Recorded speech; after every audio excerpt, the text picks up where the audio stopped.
یار کام کی بات کرنے دو، میں نے کہا۔ بابا ہمیں کچھ گدھے چاہیے جیسے یہ ہیں۔ بڈھے کا موڈ آف ہو گیا۔ مذاق کرتے ہو ہم سے؟ وہ گرج کر بولا۔ شہر میں کم ہے گدھے؟ صحیح کہا آپ نے، بہت گدھے ہیں، مگر ہم یہ خریدنا چاہتے تھے۔ میں نے کہا یہ سب مطلب یہ کہ آپ کی بستی؟ بڈھے نے مجھے مشتبہ نظروں سے دیکھا۔ غالباً میں صحیح الفاظ میں عرض مدعا نہیں کر سکا تھا۔ محسن نے بروقت میری مدد کی۔ بابا جی آپ کے یہ 2 خیمے بہت پرانے ہو گئے ہیں، محسن نے کہا۔ ہم چاہتے تھے کہ ان کی جگہ آپ کو نئے دلوا دیں۔ اللہ اجر دے گا آپ کو۔ بڈھا ایک دم خوش ہو گیا۔ اب ہمارے پاس اتنا وقت تو ہے نہیں کہ ہم نئے خیمے لائیں اور پھر ان کو بدلیں۔ محسن بولا، یہ بتاؤ نئے خیمے کتنے میں آتے ہیں؟ وہ خیمے 2 خیمے 600، 7 نہیں 800۔ لالچ نے اس کے لیے فوری فیصلہ کرنا مشکل بنا دیا تھا۔ ٹھیک ہے یہ لو 800۔ محسن نے جیب میں سے نوٹ نکالے۔ یہ خیمے اکھاڑ کے ہمارے حوالے کر دو۔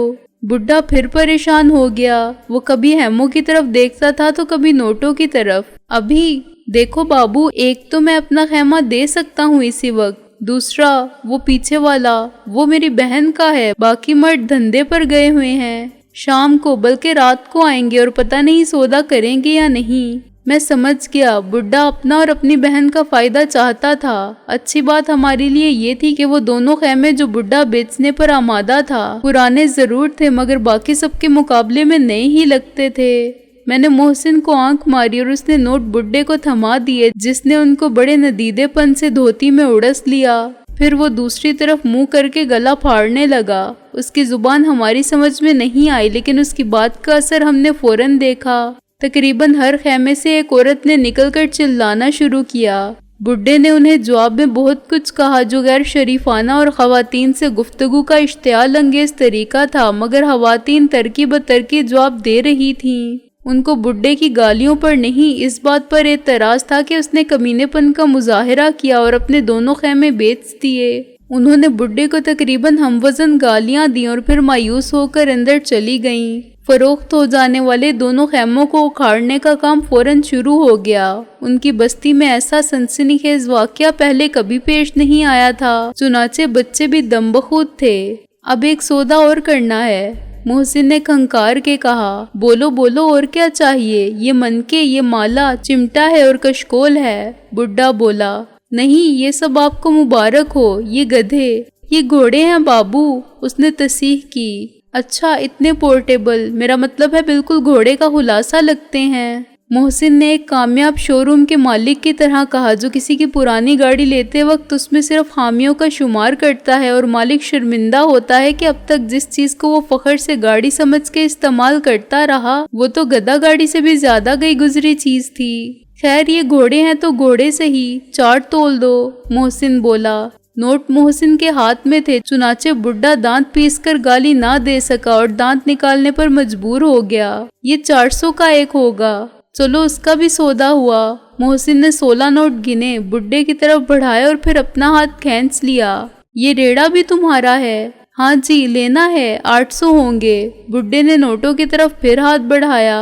یہ ہو گئے 24، ٹھیک ہے، محسن بولا۔ کچھ کپڑے جیسے ان عورتوں نے پہن رکھے ہیں۔ یہ کپڑے؟ بڈھا بھونس کا رہ گیا۔ پھر یہ کیا پہنیں گی؟ تم ان کو نئے کپڑے لا کر دے سکتے ہو، میں نے کہا۔ دراصل ہم تھیٹر والے لوگ ہیں، ہمیں ایک فلم کے لیے یہ سب سامان درکار ہے۔ ہمارے پاس یہ 3000 روپے ہیں، ہمیں خانہ بدوشوں کی زندگی دکھانے کے لیے یہ سامان چاہیے۔ فلم کے لیے؟ بڈھا بولا۔ ایک بار پہلے بھی فلم والے آئے تھے اور ہم سب کو لے گئے تھے، سب کو 10-10 روپے ملے تھے۔ ہم بھی لے جائیں گے اور 50-50 دیں گے، میں نے کہا۔ ٹھیک ہے جی سب مل جائے گا آپ کو، وہ بولا۔ ہاں میں نے کہا، آدھا گھنٹہ ہم انتظار کر لیں گے۔ تقریباً پون گھنٹے میں وہ سب سامان ریڑے پر لاد دیا گیا جو ہم نے مانگا تھا۔ اگر اس بڈھے نے ہماری مدد نہ کی ہوتی تو ہم ریڑے کو ڈرائیو کر کے نہیں لے جا سکتے تھے، خصوصاً اس صورت میں کہ 3 فاضل گھوڑے بھی ساتھ ہوں۔ اس نے 2 گھوڑوں کو بڑی مہارت سے آگے جوتا اور 2 کو پیچھے باندھ دیا۔ ہم سامان کے اوپر بیٹھے اور وہ شہر کی مختلف سڑکوں سے گزار کے شام 5 بجے تک ہمیں گھر کے قریب پہنچانے میں کامیاب ہو گیا۔ خیریت گزری کے راستے میں کوئی حادثہ نہیں ہوا اور کوئی ٹریفک سارجنٹ ملا بھی تو متوجہ نہیں ہوا۔ ہماری جیب میں تو اتنے پیسے بھی نہیں تھے کہ اس سے گلو خلاصی کی فیس ادا کر سکتے۔ ابھی ہم اپنے گھر سے آدھا میل کے فاصلے پر تھے کہ مجھے ایک کھلا میدان سا نظر آیا۔ میں نے اس جگہ کو مناسب سمجھتے ہوئے گھوڑا گاڑی روک لی۔ ڈرائیور سے کہا کہ ہماری فلم کا سیٹ اسی جگہ لگایا جائے گا، وہ اگر چاہے تو ایک ہفتے بعد اپنے قبیلے کو لے کر صبح 9 بجے تک یہاں پہنچ جائے۔ اس نے اپنی فقیرانہ بولی اب ترک کر دی تھی اور ہم سے عام فہم زبان میں اور سیدھے صاف لہجے میں بات کر رہا تھا۔ جب وہ چلا گیا تو میں نے 2 گھوڑوں کی باغ دوڑ سنبھالنے کی کوشش کی اور اس تجربے میں ناکام رہا۔ وہ اشاروں کی زبان سمجھنے والے جانور تھے اور میرے اشارے ان کو کنفیوز کر رہے تھے، چنانچہ ایک چلتا تھا تو دوسرا رک جاتا تھا، ایک دائیں طرف جانے کے لیے لڑنے لگتا تو دوسرا بائیں سمت چلنے کی کوشش کرتا تھا۔ اس طرح گاڑی نہیں چل سکتی تھی، چنانچہ میں نے اتر کے ان دونوں کی لگام تھامی اور آگے آگے پیدل چلنا شروع کیا۔ محسن پیچھے رہا اور باقی 2 گھوڑوں کو ہنکارتا رہا۔ 6 بجے ہم اس خانہ بدوشی کے جملہ اسباب کے ساتھ کوٹھی کے ویران احاطے میں داخل ہوئے تو مجھے بہرام دادا کی بیوی کی گاڑی نظر آئی۔ یہ کون آ گیا سکندر؟ محسن نے گھبرا کے کہا۔ فکر کی بات نہیں، میں نے کہا، تو ان گھوڑوں کو یہاں باندھ دے، ان کے چڑھنے کو گھاس کافی ہے، ریڑا پیچھے کی طرف لے جانا، سامان اسی پر رہے۔ یہ سب تو کر لوں گا میں، بہرام دادا کی بیوی آئی ہے، میں نے کہا، شاید شہلا کو چھوڑنے اور ہمارا ٹھکانہ دیکھنے آئی ہوگی۔ اندر پہنچنے کے بعد میں نے بہرام دادا کی بیوہ کو ایک پرانی کرسی پر بیٹھے دیکھا۔ اس کے سامنے بیڈ پر رابعہ اور نازو چپ بیٹھی تھیں۔ غالب اور ٹیڈی کچھ فاصلے پر متفکر کھڑے تھے۔ مجھے دیکھتے ہی وہ عورت چونکی۔ اس نے ابھی تک لباس بدلا نہیں تھا مگر میرے جسم پر سارجنٹ کی وردی نہیں تھی۔ میں نے اسے سلام کیا اور اس کی بیٹی کی خیریت پوچھی۔ وہ ویسی ہی ہے، وہ بولی۔ کل رات بھی میرے پہنچنے کے بعد اس کی حالت سنبھل گئی تھی۔ شہلا پولیس کی تحویل میں ہے، غالب نے کہا۔ پولیس کی تحویل میں نے اور محسن نے بیک وقت کہا۔ بیچاری لڑکی، بہرام دادا کی بیوہ نے افسوس سے کہا۔ آئی تو تھی جولی کی جان بچانے کے مشن پر، میری بیٹی جیولیٹ، مگر ہم جولی کہتے ہیں۔ مجھے بہت دکھ ہے کہ اسے گرفتار کر لیا گیا۔ لیکن کس جرم میں نے کہا، کیسے گرفتار کر لیا؟ جرم اس نے تو کوئی نہیں کیا تھا، غالب بولا، لیکن وہ ہمارے ساتھ تھی، مجرموں کی ساتھی تھی۔ محسن ابھی تک اس غیر متوقع صدمے سے سن کھڑا تھا۔ یہ پولیس کو کیسے معلوم ہوا؟ غلطی میری بھی تھی، جولی کی ماں سر جھکا کے بولی۔ خدا مجھے معاف کرے، لیکن تم نے مجھے رات کو روکا نہ ہوتا ینگ مین تو شاید یہ سب نہ ہوتا۔ مجھے کچھ معلوم نہیں تھا کہ تم کون تھے۔ تم تو ایک سارجنٹ کی وردی پہن کر میری گاڑی کے سامنے آ گئے تھے اور تم نے مجھے بتایا ہی نہیں تھا کہ تم… وہ چپ ہو گئی۔ تم نے مجھے موقع ہی کب دیا تھا؟ کیا ضرورت تھی فرار ہونے کی؟ میں نے برہمی سے کہا۔ دیکھو، وہ میری غلطی نہیں تھی، میں بہت پریشان تھی۔ وہاں تم نے اس شرابی سے مار پیٹ شروع کر دی تھی۔ میں اس جھگڑے میں نہیں پڑ سکتی تھی، مجھے پہلے ہی دیر ہو چکی تھی۔ میں نروس بریک ڈاؤن کا بہت جلد شکار ہو جاتی ہوں۔ جولی کی بیماری نے میرا حوصلہ چھین لیا ہے اور میری قوت برداشت ختم کر دی ہے۔ مجھے ڈر تھا کہ وہ پولیس والا مجھے تھانے لے جائے گا اور وہاں جو سوال جواب ہوں گے ان کا مجھے اندازہ تھا۔ وہ مجھے بلا وجہ بٹھائے رکھتے، ذلیل کرتے اور پھر پیسہ مانگتے، جو آج کل ویسے ہی میرے پاس نہیں ہے۔ جو تھا وہ پہلے ہی اس کی بیماری میں لگ گیا اور میرے پاس زیادہ تھا بھی نہیں۔ جولی کا باپ جتنا چھوڑ کر مرا تھا اس سے ہم کئی سال خرچ کرتے آئے تھے۔ اس میں تو قارون کا خزانہ بھی پورا نہ ہوتا۔ کمانے والا کوئی تھا نہیں۔ میں سروس کر سکتی تھی، پڑھا سکتی تھی۔ اسٹینوگرافر بننے کے لیے میں نے ٹائپ رائٹر اور شارٹ ہینڈ سیکھی تھی اور سپیڈ بھی بنا لی تھی، لیکن میں کیا کروں کہ ہر جگہ بہرام دادا کا حوالہ میری راہ میں حائل ہو جاتا تھا۔ مجھے نوکری اس لیے نہیں ملتی تھی کہ میں ایک بدنام شخص کی بیوی رہی تھی۔ میں خود بدنام نہیں تھی۔ کوئی بھی مجھ سے نہیں پوچھتا تھا کہ تم کس کی بیٹی ہو۔ میری شرافت کی بہرام دادا قسم کھاتا تھا۔ اس سے شادی کر کے گویا میں نے خاندانی شرافت بیچ دی تھی۔ سب فرض کر لیتے تھے کہ میرے یار آشنا وہی ڈاکو بدماش ہوں گے جو بہرام دادا کے ساتھی تھے، اور یہ ساتھی اب بھی آتے جاتے رہیں گے تو بڑی خرابی ہوگی۔ کوئی یہ نہیں سوچتا تھا کہ وہ ساتھی اگر ساتھ بٹھاتے تو میں یہ 400-600 کی نوکری کیوں ڈھونڈتی پھرتی۔ خیر، معاف کرنا، میں کیا کہنا چاہتی تھی اور کدھر نکل گئی۔ تم اب فکر مت کرو، استاد ٹیڈی نے اچانک انتہائی جذباتی لہجے میں یوں کہا کہ ہم بھی چونک پڑے۔ تمہاری مشکلات کے دن پورے ہو گئے، اب تمہیں کسی بات کی پریشانی نہیں ہوگی، ہم سب تمہارے ساتھ ہیں۔ ہاں ہم سب تمہارے ساتھ ہیں، میں نے کہا۔ خدا نے چاہا تو جولی بھی ٹھیک ہو جائے گی اور دوسرے مسائل بھی حل ہو جائیں گے۔ تم یہ بتاؤ کہ شہلا تک پولیس کیسے پہنچ گئی؟ میں وہی بتانے والی تھی، جولی کی ماں بولی۔ تم جس شرابی سے الجھ پڑے تھے وہ شرابی مجھ سے الجھا تھا، میں نے کہا۔ ہاں یہی مطلب تھا میرا، وہ معذرت امیز لہجے میں بولی۔ اس نے میری گاڑی کا نمبر نوٹ کر لیا تھا اور میں سمجھتی ہوں کیوں۔ اس نے مجھے کوئی بدقماش عورت سمجھا ہوگا، میرا حلیہ بھی تو ایسا ہی رہتا ہے، لیکن یہ لباس تو میں شروع سے پہنتی آئی ہوں۔ میں کرسچن ہوں اور اسکرٹ بچپن سے پہنا میں نے، بال میں نے ہمیشہ کٹوائے، بہرام دادا نے تو کبھی نہیں ٹوکا مجھے۔ اب تو میں میک اپ نہیں کرتی، پہلے کرتی تھی۔ اس نے کبھی نہیں کہا کہ کیتھرین میرا نام ہے، مگر سب کیتھی کہتے ہیں۔ اس نے کسی بات پر مجبور نہیں کیا مجھے۔ He was a great man. دنیا کے لیے وہ مسفٹ تھا، اسے کسی نے نہیں سمجھا اور اسی لیے وہ سیدھے راستے سے ہٹ گیا، باغی ہو گیا۔ اس نے مجھ سے محبت کی اور شادی کی، میرے باپ کی دولت کو لات مار دی، مگر مجھ سے نہیں کہا کہ اپنا مذہب بھی چھوڑ دو۔ میں نے اسے بتایا تھا کہ میں بہت کٹر رومن کیتھولک ہوں۔ اس نے کہا کہ کیا فرق پڑتا ہے، ہم تو بس میاں بیوی ہیں، تمہارا اور ہمارا خدا تو وہی رہے گا، اور حضرت عیسیٰ کے بارے میں ہمارا عقیدہ بھی ہے کہ ان کو آسمان پر اٹھا لیا گیا۔ گھر میں ہمارا اپنا مذہب دوسرے کے لیے کوئی پریشانی تو پیدا نہیں کر سکتا۔ کوئی مذہب پریشانی پیدا کرنے اور خوف پھیلانے یا نفاق سکھانے کے لیے آیا ہی نہیں۔ ہمارا گھر تو مشترک ہے اور مسائل بھی وہی ہیں جو کسی بھی گھر کے مسائل ہو سکتے ہیں۔ تم ہاؤس وائف ہو، اپنے فرائض کو سمجھتی ہو تو کافی ہے۔ تمہیں وفادار اور با اخلاق ہونا چاہیے، یہ ہر مذہب کی تعلیم ہے۔ میں بدبخت جمعے کو بھی مسجد نہیں جاتا تو مجھے میرے حال پر چھوڑ دو۔ تم میرے ساتھ عید کر لینا اور میں تمہارے ساتھ کرسمس میں شریک رہوں گا۔ آئی ایم سوری، میں پھر بھول گئی کہ تم نے کیا پوچھا تھا۔ میں اس آدمی کی بات کر رہی تھی جو مجھے غلط قسم کی عورت سمجھ کے رکا تھا۔ غلط آدمی وہ خود تھا۔ اس نے سمجھا ہوگا کہ مجھے پولیس نے آوارہ گردی میں دھر لیا ہے، یا شاید خود یہ پولیس والا۔ خیر اسے مایوسی ہوئی اور اس نے مار کھائی۔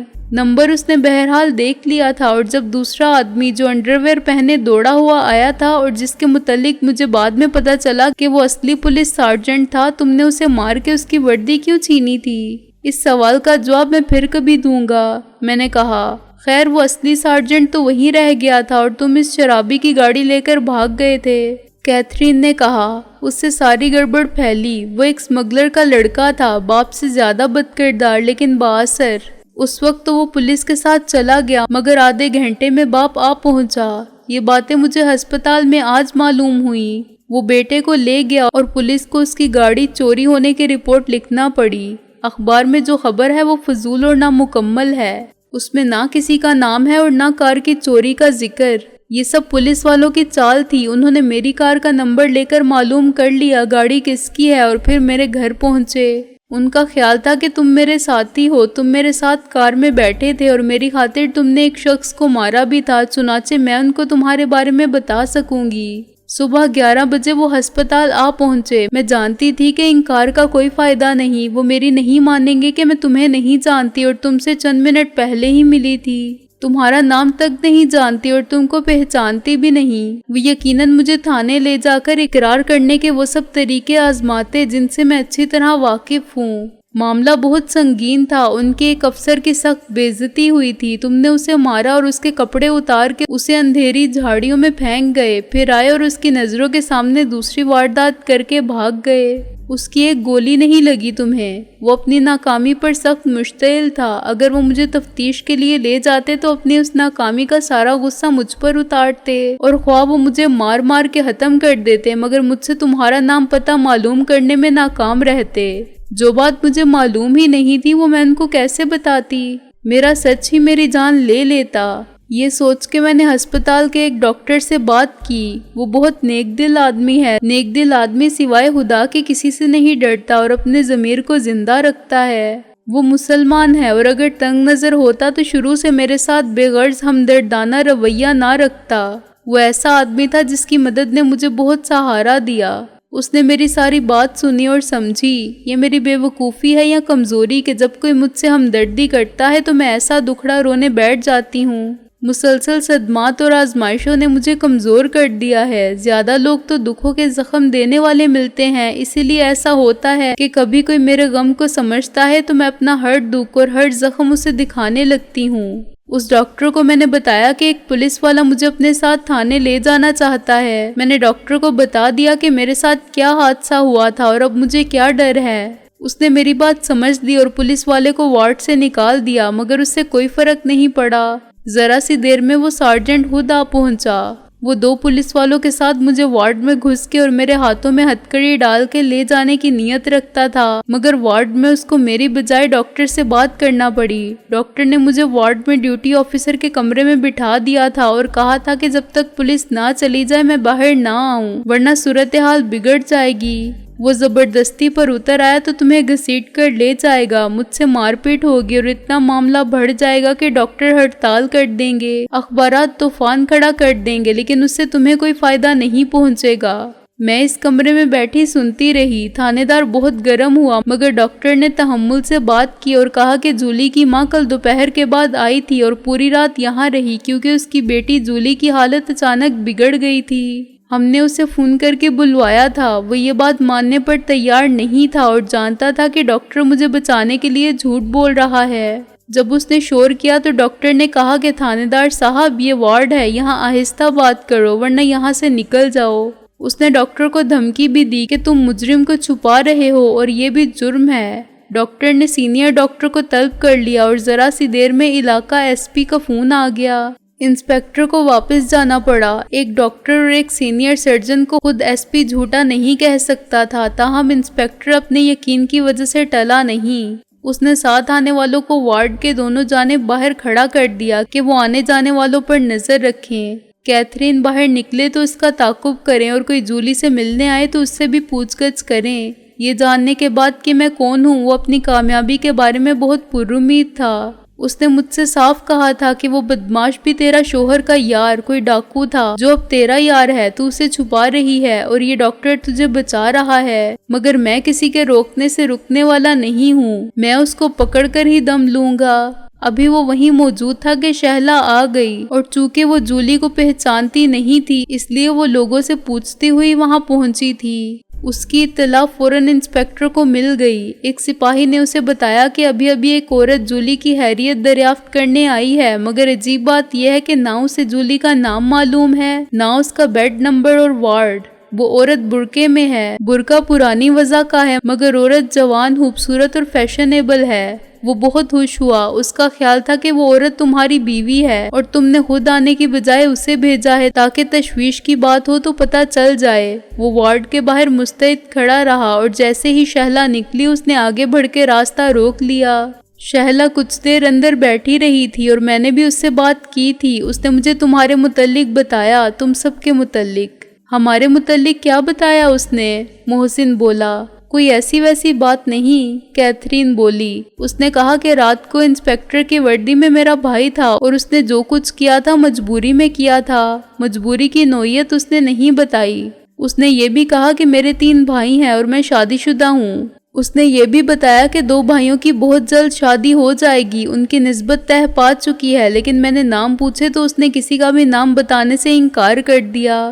یہ بھی نہیں بتایا کہ وہ خود کہاں رہتی ہے، ماں باپ کون ہے اور شوہر کیا کرتا ہے۔ وہ کہنے لگی کہ آنٹی بس آپ کا کام ہو جائے گا، آپ اور کچھ نہ پوچھیں، کسی کو کچھ نہ بتائیں، ہم خود آپ سے رابطہ رکھیں گے۔ اس کے لیے آپ کا پتہ درکار ہے۔ میں نے اسے پتہ بتا دیا، مگر اس کی بات نے مجھے الجھن میں ڈال دیا۔ اس کا رویہ بے حد پراسرار تھا۔ کوئی انسان نیک کام کرنا چاہے تو اسے اتنی رازداری برتنے کی ضرورت نہیں ہوتی۔ بے شک کچھ لوگ گمنام رہ کے نیکی کرتے ہیں، اپنی تشہیر سے گریز کرتے ہیں، لیکن کسی نہ کسی کو تو معلوم ہوتا ہی ہے کہ وہ کون ہے۔ وہ مجھے تو سب کچھ بتا سکتی تھی اور کہہ سکتی تھی کہ ہم لوگ پبلسٹی نہیں چاہتے، مگر میں نے محسوس کیا کہ وہ خوفزدہ تھی۔ اپنی شناخت نہ کروانے کا مقصد وہ نہیں ہے جو میں سمجھ رہی ہوں۔ وہ اپنے بارے میں کچھ بتاتے ہوئے ڈرتی ہے۔ کل تمہارا رویہ بھی عجیب تھا اور تمہارے بارے میں معلوم ہونے والی باتیں مزید شک میں ڈال رہی تھیں۔ تاہم میں نے شہلا سے جرح نہیں کی۔ خدا نے اسے رحمت کا فرشتہ بنا کے بھیجا تھا کہ میری جولی کی جان بچ جائے۔ اب وہ کچھ بھی ہو، اس کے بھائی ڈاکو ہو تو مجھے کیا، اتنی بڑی نیکی کے بعد خدا ان سب کے لیے بخشش ضرور قبول کرے گا۔ دنیا کا قاعدہ مختلف ہے، یہاں ایک بہت بڑی نیکی سے بھی ایک بہت چھوٹے جرم کی معافی نہیں ملتی، جب تک کہ قانون اسے بری نہ کرے۔ میں نے غیر ضروری تجسس کے مظاہرے سے گریز کیا کہ کہیں رحمت کا وہ فرشتہ روٹ کر نہ چلا جائے اور پھر میں تمام عمر جولی کی قبر پر روتی رہوں کہ میں نے نیکی کے جذبے کا خون اپنے شخص سے کیا اور جولی مر گئی۔ بہرام دادا کی بیوی نے اچھائی برائی سب دیکھی تھی، اس کو معلوم تھا کہ سب اچھے نظر آنے والے اچھے نہیں ہوتے اور جن کو برا سمجھا جاتا ہے وہ بعض اوقات اچھوں سے اچھے ہوتے ہیں۔ عذاب اور ثواب، نیکی اور بدی اس دنیا کا تقاضا نہیں، خدا کا حساب ہے جسے صرف وہی جانتا ہے۔ میں بہت مطمئن اور اتنی خوش تھی کہ جب شہلا چلی گئی تو میں رو پڑی۔ میں نے جولی سے کہا تھا کہ ہم بہت خوش نصیب ہیں بیٹی کہ خدا نے ہماری دعا قبول کر لی اور ہماری مایوسی کو امید میں بدل دیا۔ ابھی زیادہ دیر نہیں ہوئی تھی کہ مجھے شہلا کے گرفتار ہونے کا پتہ چلا۔ وہ اچانک پولیس کے ہاتھ پڑنے سے گھبرا گئی تھی اور اس نے جو جواب دیے اس سے انسپیکٹر کا شک بھی یقین میں بدل گیا۔ وہ شہلا کو اپنے ساتھ لے گیا۔ میں بہت پریشان ہوئی کہ اب اس کے بھائیوں کو کیسے اطلاع دوں اور اسے کیسے بچاؤں۔ اس کے بغیر میری امید کا چراغ بھی روشن نہیں رہ سکتا تھا۔ میں نے پھر ڈاکٹر سے بات کی تو اس نے کہا کہ کیتھرین، میں نے ہمیشہ تمہاری مدد کی ہے کیونکہ تم مصیبت زدہ ہو، لیکن وہ عورت، اسے تم خود جانتی تک نہیں ہو اور جو پولیس کے خیال میں کسی مجرموں کے گروہ سے تعلق رکھتی ہے، اسے میں کس طرح بچا سکتا ہوں اور میں بچانے کی ضرورت بھی محسوس نہیں کرتا۔ میں نے کہا کہ وہ مجرموں کے کسی گروہ کی عورت نہیں، تو وہ بولا کہ بے گناہ ہوگی تو خود ہی چھوٹ جائے گی۔ مایوس ہو کے میں نے اپنے کچھ پرانے دوستوں سے رابطہ قائم کیا جو وکیل تھے، اور جب بہرام دادا زندہ رہا وہ اس کے مقدمات کی پیروی کے لیے منہ مانگی فیس وصول کرتے رہے تھے۔ ان سب پر میں اعتماد کر سکتی تھی کیونکہ میں ان کی فطرت سے واقف تھی۔ بعد میں بھی مجھے ان کی خدمات کی ضرورت پڑی تھی، پھر بھی میں نے کوشش کی کہ خدا کا شکر ہے کہ کسی حد تک کامیاب رہی۔ ایک بہت سینئر وکیل نے کہا کہ وہ میرے ساتھ تھانے چلنے کے لیے تیار ہے۔ وہ مجھے ہسپتال سے اپنے ساتھ لے گیا اور اس کی موجودگی میں تھانے والے بھی شرافت سے بات کرتے رہے۔ تم کتنی دیر بعد تھانے پہنچی تھی؟ میں نے کہا۔ تقریباً 1 گھنٹے بعد۔ وہ لوگ شہلا کو ڈرا دھمکا رہے تھے کہ وہ اس شخص کا نام بتا دے جس نے اسے بھیجا تھا اور جو گزشتہ رات ٹریفک سارجنٹ کی وردی اتار کے خود پہنے پھر رہا تھا۔ کیتھرین نے کہا، لیکن شہلا کی رٹ وہی تھی کہ نہ اسے کسی نے بھیجا ہے اور نہ وہ کسی ایسی شخص کو جانتی ہے۔ اس کے پاس 2 باتوں کا جواب البتہ نہیں تھا۔ ایک یہ کہ جس لڑکی کو وہ نہ جانتی تھی نہ پہچانتی تھی اس سے ملنے کیوں گئی تھی۔ دوسری یہ کہ اس کا گھر کہاں ہے۔ وہ شہلا کی یہ بات ماننے پر تیار نہ تھے کہ نہ اس کا کوئی عزیز رشتہ دار ہے اور نہ گھر۔ چنانچہ وہ اسے سخت دہشت زدہ کر رہے تھے کہ انہیں سب اگلوانا آتا ہے اور ان کے پاس ایسے طریقے بھی ہیں کہ وہ صرف 5 منٹ میں سب بک دے گی۔ کیا انہوں نے شہلا کو مارا تھا؟ محسن ہلا میں دیکھتے ہوئے بولا۔ 1 آدھ تھپڑ تو مارا ہی تھا، نشان اس کے گالوں پر نظر آ رہے تھے اور وہ رو بھی رہی تھی۔ کیتھرین بولی، لیکن اس سے زیادہ کچھ نہیں ہوا تھا۔ وہ SHO کے کمرے میں تھی جہاں وہ ٹریفک سارجنٹ بھی موجود تھا اور بہت گندی گالیاں بک رہا تھا، بار بار کہہ رہا تھا کہ اسے میرے حوالے کر دو، میں اسے بتاؤں گا کہ اس کے خصم نے تو صرف میری وردی اتاری تھی، میں عزت کیسے اتارتا ہوں اور کھال کیسے اتارتا ہوں۔ اگر ہم نہ پہنچتے تو وہ سب کچھ کرتے۔ ان کی اس قسم کی تفتیش آدھی رات کے بعد شروع ہوتی ہے۔ شہلا کے ساتھ تو کوئی مسئلہ ہی نہیں تھا، اس کا کوئی وارث بھی تھانے نہیں پہنچا تھا اور وہ ہر قسم کے تشدد کا نشانہ بن سکتی تھی۔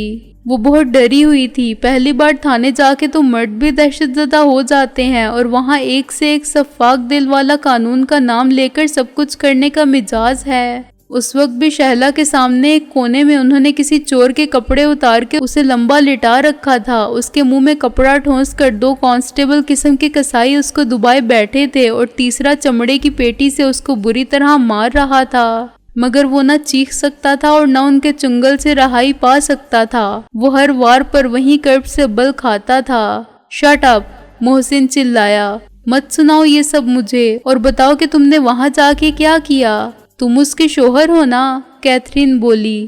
I'm sorry، لیکن بات یہ ہے کہ میں پہلے جب میرا شوہر زندہ تھا تھانے جاتی ہی رہتی تھی، مار بھی بہت کھائی تھی میں نے، اس لیے اب میں ڈرتی نہیں۔ پھر وہ وکیل تھا میرے ساتھ، اس کو دیکھتے ہی سب سیدھے ہو گئے، اس چور کو اندر لے گئے اور تھانے دار نے مجھے دیکھ کر برا سا منہ تو بنایا مگر کچھ بولا نہیں۔ وکیل نے کہا کہ اس لڑکی کو ہسپتال سے کس جرم میں گرفتار کر کے لائے ہو؟ تھانے دار نے کہا کہ اس کا ایک خطرناک گروہ سے تعلق ثابت ہوتا ہے اور ہم ابھی کچھ بتانے کے پابند نہیں، 24 گھنٹے کے اندر اندر اسے مجسٹریٹ کے سامنے پیش کر دیں گے اور اس کا ریمانڈ لے لیں گے۔ وکیل نے سمجھداری سے کام لیا اور کہا کہ ٹھیک ہے، لیکن اسے چند منٹ شہلا سے اکیلے میں بات کرنے کی اجازت دی جائے تو ممکن ہے اس سے فائدہ ہو۔ اس وقت تک شہلا نے اپنا نام نہیں بتایا تھا۔ تھانے دار ہنسنے لگا اور بولا، اچھا تو شہلا ہے اس کا نام، آپ اس کے شوہر کا نام بھی بتا دیں، یہ بھی بتا دیں کہ اس کے بھائی کون ہے اور گھر کہاں ہے۔ وکیل نے کہا کہ سب بتا دیا جائے گا، لیکن پہلے اسے شہلا سے بات کرنے کا موقع دیا جائے۔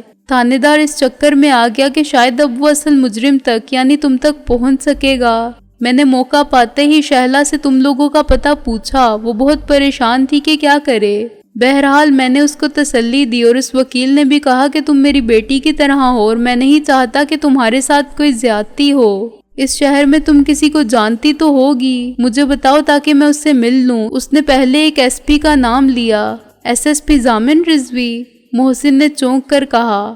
ہاں، وکیل ان کو فون کرنے گیا مگر وہ نہ آفس میں ملے نہ گھر پر، تاہم اس نے پیغام دے دیا، کیتھرین بولی۔ اوہ مائی گاڈ، محسن بولا، کیسی بے وقوف لڑکی ہے۔ اس نے ٹھیک کیا، غالب بولا، وہ اسی طرح محفوظ رہے گی۔ لیکن ہم تو محفوظ نہیں رہیں گے، محسن بولا۔ تمہارا کیا خیال ہے شہلا ان کو ہمارا پتہ بتا دے گی؟ وہ کبھی ایسا نہیں کرے گی، میں نے کہا۔ فائدہ صرف یہ ہوگا کہ اس کے ساتھ کوئی زیادتی نہیں کر پائے گا۔ ایس ایس پی صاحب اس کی رہائی کے احکامات بھی صادر نہیں فرما دیں گے، محسن نے تلخی سے کہا۔ مجھے معلوم ہے وہ شہلا کو زیر حراست رکھنے کے احکامات دیں گے، میں نے کہا، مگر حراست میں رہ کے بھی شہلا محفوظ ہوگی۔ یہ تمہارا خیال ہے، جسمانی تشدد وہ چاہے نہ کریں، تفتیش کے نفسیاتی دباؤ والے طریقے کا استعمال ضرور کریں گے، محسن بولا۔ تم لوگ میری بات تو سن لو، کیتھرین بولی۔ پولیس کی عدم موجودگی میں مجھے پھر موقع ملا۔ میں نے اسے کہا کہ دیکھو، تم میرے پاس ایک امید بن کے آئی تھی، کیا اب میں نا امید ہو جاؤں، یہاں سے واپس چلی جاؤں اور جولی کو یہ بتا دوں کہ جو ہماری مدد کر سکتے تھے وہ اب کچھ نہیں کر سکتے؟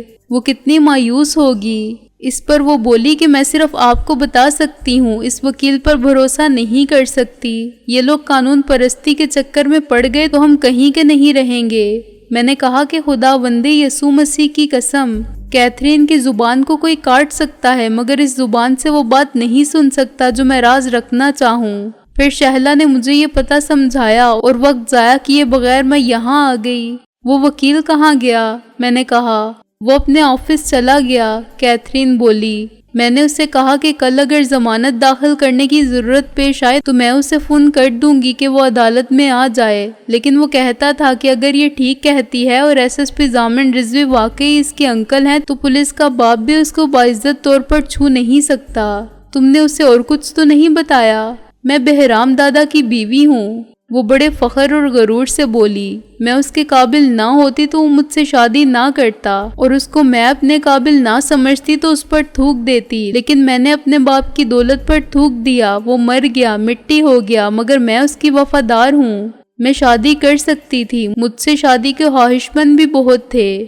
I was very beautiful۔ آج بھی آپ کسی سے کم نہیں ہیں، محسن بولا۔ شٹ اپ بوائے، تم آج مذاق کر سکتے ہو مجھ سے۔ اوہ نو، میں مذاق نہیں کر رہا تھا آنٹی، محسن ہفت سے بولا۔ اس وقت جو لوگ میرے آگے پیچھے پھرتے تھے ان سب کو میں نے دھتکار دیا تھا، وہ بولی، پھر وہ میرے دشمن بن گئے۔ میں نے ان سے کہا کہ میں زندگی کی آخری سانس تک بہرام دادا کی رہوں گی، وہ نہ صحیح اس کی چھوڑی ہوئی نشانی ہی صحیح۔ وہ سب گدھ تھے، لالچی اور مردار خور، ان کو یقین تھا کہ بہرام دادا کے پاس کروڑوں ہوں گے، نقد، سونا چاندی، ہیرے جواہرات، اس نے عمر بھر میں جتنا کمایا تھا وہ سب ہوگا، شاید اس سے زیادہ ہی ہوگا۔ کچھ لوگ سردار بننے کے لیے ہی پیدا ہوتے ہیں اور ان کے جاتے ہی کوئی دوسرا سردار بن ہی نہیں سکتا۔ وہ ضمیر کا حصہ رکھتا ہے، انگریزی محاورے کے مطابق۔ اور کیوں نہ رکھتا، وہ تھا بھی نیک۔ میں اس کو فرشتہ ثابت نہیں کر رہی ہوں کیونکہ وہ میرا شوہر تھا۔ ٹھیک ہے وہ ڈاکو تھا مگر وہ خود کو ڈاکو مانتا تھا، کھلم کھلا ڈاکہ ڈالتا تھا، دن دہاڑے لوٹتا تھا۔ اور ان کو جو در حقیقت ڈاکو تھے مگر سفید پوش تھے، سمگلر، کسٹم کے بدعنوان افسر اور رشوت اور پولیس والے، ذخیرہ اندوز اور ٹھیکیدار جو ریت کی دیواریں کھڑی کرتے تھے اور سیمنٹ کے ٹینڈر دگنے دام پر بھرتے تھے، بڑے عزت دار اور اعلیٰ عہدوں والے جو کہیں صدارت کرتے تھے، کہیں مہمان خصوصی ہوتے تھے۔ کوئی نہیں پوچھتا تھا کہ ان کے پاس یہ دولت کہاں سے آئی جس میں سے وہ عطیات دیتے ہیں۔ ان کی چمکتی دمکتی کاروں کا ماڈل ہر سال کیسے بدلتا ہے، ان کی کتنی کوٹیاں ہیں، کتنے ناموں سے کتنے اکاؤنٹس ہیں اور ان میں کتنا پیسہ ہے، اور کیا ان کی ساری عمر کی تنخواہ کا ٹوٹل ان کی ایک کوٹھی کی قیمت خرید کے برابر بھی ہوتا ہے۔ وہ سب بھی ڈاکو تھے، بزدل، قانون کے ڈر سے تھر تھر کانپنے والے، اینٹی کرپشن کے چھاپوں سے خوفزدہ رہنے والے، ساتھ پردوں میں چھپ کر سرکار کے خزانے یا پبلک کی جیب پر ڈاکہ ڈالنے والے۔ بہرام دادا ان سے زیادہ برا آدمی تھا، اس کا ظاہر اور باطن ایک تھا۔